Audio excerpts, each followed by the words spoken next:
तोंड दाबून बुक्क्यांचा मारा अशी मराठीमध्ये एक म्हण आहे। या ठिकाणी कुठलंही खातं गोठवण्या अगोदर, कुठलीही खातं बंद करण्या अगोदर जर तुमच्याकडे पैसे नाहीत तर समोरच्या बँकेने नोटीस देणे अत्यंत आवश्यक होतं। नोटिसा दिल्यात का तुम्हाला?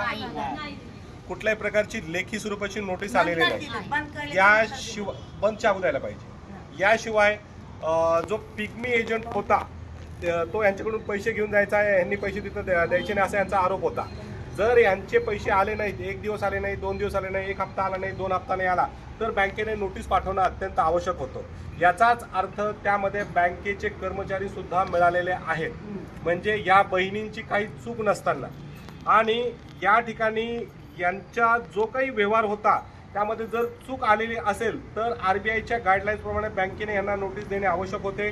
कुठलेही नोटीस दिले गेले नाही, त्यामुळं स्पष्ट दिसून येतं की बँकेचे कर्मचारी, विशिष्ट अधिकारी याच्याशी निगडीत आहेत। आज या माता भगिनी माऊलींना रस्त्यावर येण्याची वेळ आलेली आहे।